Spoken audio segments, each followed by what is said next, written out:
ಯಾರೋ ಗೊತ್ತಿಲ್ಲದವರು ಎಟಿಎಂ ಬಳಿ ನಿಂತು ನಮ್ಮ ಎಟಿಎಂ ಇಲ್ಲ, ಸ್ವಲ್ಪ ಹಣ ತೆಗೆದುಕೊಡಿ ಅಂತ ಹೇಳಿದಾಗ ಹಿಂದೆ ಮುಂದೆ ನೋಡದೆ ಹಣ ತಮ್ಮ ಮೊಬೈಲ್ಗೆ ಹಾಕಿಸಿಕೊಂಡು ಹಣ ತೆಗೆದುಕೊಡುವ ಮಂದಿ ಈ ಸ್ಟೋರಿನ ಮಿಸ್ ಮಾಡ್ದೆ ನೋಡಿ.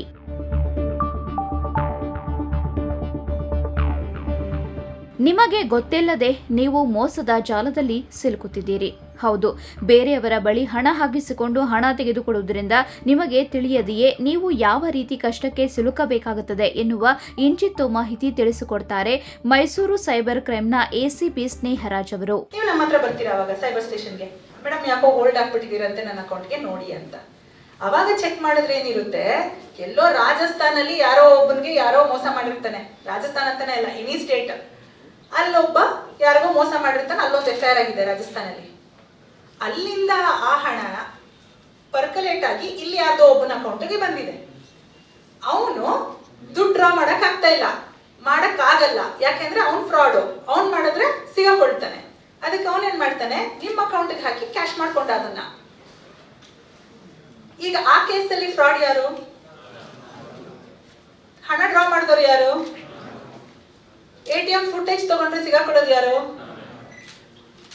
ಅದಕ್ಕೆ ಯಾವತ್ತು ಯಾರು ನಿಮಗೆ ಗೊತ್ತಿಲ್ಲ, ಫಿಸಿಕಲಿ ನಿಮ್ಗೆ ಆ ವ್ಯಕ್ತಿ ಪರಿಚಯ ಇಲ್ಲ ಅಂತವ್ರ ಕೈಯಿಂದ ನಿಮ್ಮ ಅಕೌಂಟಿಗೆ ಹಣ ಹಾಕಿಸ್ಕೊಳ್ಬೇಡಿ.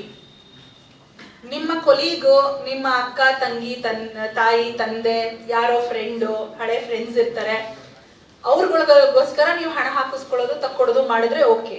ಬಟ್ ಪರಿಚಯನೇ ಇಲ್ಲ, ಯಾವುದೋ ಒಂದು ಸ್ಕೂಲ್ ಸ್ಟೂಡೆಂಟ್ ಮೇಲೆ ಆಗುತ್ತೆ ಕೇಸು. ಆ ಹುಡುಗ ಪಾಪ ಅವ್ನ ಕ್ಲಾಸ್ಮೇಟ್, ಕಾಲೇಜ್ ಸ್ಟೂಡೆಂಟ್, ಅವ್ನ ಕ್ಲಾಸ್ಮೇಟ್ ಅವ್ರ ತನ್ನ ತಾಯಿಗೇನೋ ಹುಷಾರಿಲ್ಲ ಅಂತ ಹೇಳ್ದ ಅಂತ ಅಂದ್ಬಿಟ್ಟು ಆಪರೇಷನ್ಗೆ ಕ್ಯಾಶ್ ಬೇಕು, ನಂದು ಮ್ಯಾಕ್ಸ್ ಔಟ್ ಆಗ್ಬಿಟ್ಟಿದೆ ಅಂತ ಹೇಳ್ದ ಅಂದ್ಬಿಟ್ಟು ಡ್ರಾ ಮಾಡ್ಕೊಟ್ಬಿಡ್ತಾನೆ ಕ್ಯಾಶ್ನ.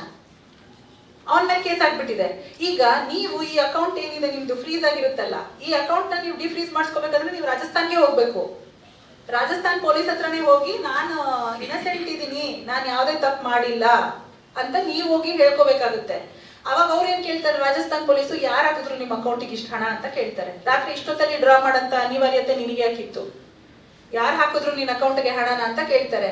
ನಿಮ್ಗೆ ಹೆಸರು ಹೇಳ ಗೊತ್ತಾ? ಅವನ ಹೆಸರು, ಅವ್ನು ಯಾರು ಅಂತ ಗೊತ್ತಾ ನಿಮ್ಗೆ?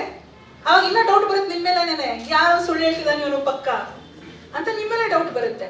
ಅದಕ್ಕೋಸ್ಕರ ಯಾವುದೇ ಕಾರಣಕ್ಕೂ ನಿಮ್ಮ ಅಕೌಂಟ್ಗೆ ಬೇರೆ ಯಾರು ಗೊತ್ತಿಲ್ಲದೆ ಇರೋರು ಹಣ ಹಾಕೋ ಥರ ಮಾಡಬೇಡಿ. ಇನ್ನೊಂದು, ನೀವು ಯಾವುದಾದ್ರೂ ಸೈಬರ್ ಫ್ರಾಡ್ ಅಥವಾ ವಂಚನೆಗೆ ಒಳಪಟ್ಟಲ್ಲಿ 1930 is the toll free number. 1930ಗೆ ಕಾಲ್ ಮಾಡಬೇಕು. ಕಾಲ್ ಮಾಡಿದ್ರೆ ಏನಾಗುತ್ತೆ ಅಂತಂದ್ರೆ, ನಾನು ಹೇಳಿದ್ನಲ್ಲ ಅಕೌಂಟ್ ಫ್ರೀಸ್ ಆಗುತ್ತೆ ಅಂತ, ಇದು ಸೆಂಟ್ರಲ್ ಲೆವೆಲ್ ಇಂದ ಆಗುತ್ತೆ. 1930 ಕಾಲ್ ಮಾಡಿದಾಗ ಅಲ್ಲೊಂದು ನೋಡಲ್ ಏಜೆನ್ಸಿ ಇರುತ್ತೆ, NCCRP ಅಂತ. ಅವ್ರು ಏನ್ ಮಾಡ್ತಾರೆ, ನೀವು ಯಾರು, ಈಗ ನಾನು 10 ಲಕ್ಷ ಹಣ ಕಳ್ಕೊಂಡಿದ್ದೀನಿ, ನಾನು 1930 ಕಾಲ್ ಮಾಡಿದೆ, ಇಂಥ ಅಕೌಂಟಿಗೆ ಹಣ ಹಾಕಿದ್ದೀನಿ ಅಂತ ಹೇಳಿದೆ. ಆ 10 ಲಕ್ಷ ರೂಪಾಯಿ ವೆದರ್ ಡ್ರಾ ಆಯ್ತಾ ಅಥವಾ ಇಮಿಡಿಯೇಟ್ ಆಗಿ 1 ಲಕ್ಷ ಆಗಿ ಸ್ಪ್ಲಿಟ್ ಆಗಿ 10 ಅಕೌಂಟ್ಗೆ ಹೋಯ್ತಾ, ಅಥವಾ ಆ 10 ಲಕ್ಷ ನೆಕ್ಸ್ಟ್ ಯಾರ್ಯಾರ ಅಕೌಂಟ್ಗೆ ಹೋಗಿದೆ, ಕೊನೆ 1 ರೂಪಾಯಿ ತನಕನೂ ಅದು ಮನಿ ಟ್ರಯಲ್ ಅಂತ ಹೇಳ್ತೀವಿ, ಮನಿ ಟ್ರಯಲ್ ಆಗುತ್ತೆ ಅದು.